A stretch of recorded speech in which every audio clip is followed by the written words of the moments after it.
नमस्कार, मैं हूं आरजू अंसारी और आप देख रहे हैं राष्ट्रीय जगत विजन न्यूज। बस्तर दौरे पर पहुंचे गृह मंत्री विजय शर्मा ने पत्रकारों से चर्चा करते हुए कहा कि आज कृषक उन्नति योजना के तहत 10,000 किसानों के खातों में करीब 10,000 करोड़ रुपए की राशि एक मुश्त जारी की जा रही है। उन्होंने कहा कि ये किसानों के हक की राशि है। पहले ये रकम 4 किश्तों में दी जाती थी, लेकिन अब जैसा वादा किया गया था, एक बार में एक किश्त में पूरी राशि दी जा रही। वहीं पुनर्वास नीति पर उन्होंने कहा कि केंद्र सरकार गोली नहीं चलाना चाहती, बल्कि मुख्य धारा में वापसी का रास्ता देना चाहती है। जिन लोगों ने आत्मसमर्पण किया है वे सामान्य जीवन जी रहे हैं। विधानसभा सत्र देखने गए और मुख्यमंत्री से भी मुलाकात की।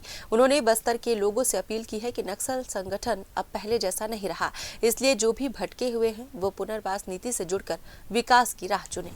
मुख्य धारा में लौटना कहते हैं, और न सिर्फ पुनर्वास बल्कि इसको सम्मान पुनर्वास कहते हैं।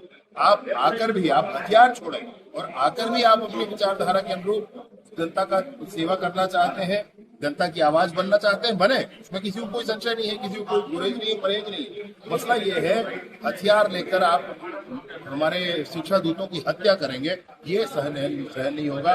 हथियार लेकर आप नदी के किनारे, तालाब के किनारे और सड़क 10 लाख लगभग आज 10,000 करोड़ से ऊपर की राशि उनके खाते में अंतरित की जाएगी। किसानों के हक और अधिकार की राशि है, इसमें कोई बात नहीं है। परंतु विशेषता ये है कि पिछली सरकार 4 किस्तों में राशि दिया करती थी।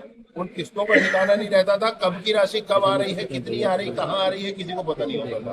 विष्णुदेव जी की सरकार में जैसा कहा गया था वैसा 4 किस्त नहीं, एक मुश्त चारों पूरी राशि किसानों के खाते में आज अंतरित। फिलहाल इस खबर में बस इतना ही। देश प्रदेश की खबरों से अपडेटेड रहने के लिए हमारे चैनल को सब्सक्राइब करें और नए खबरों के नोटिफिकेशन के लिए बेल आइकॉन जरूर दबाएं। नमस्कार।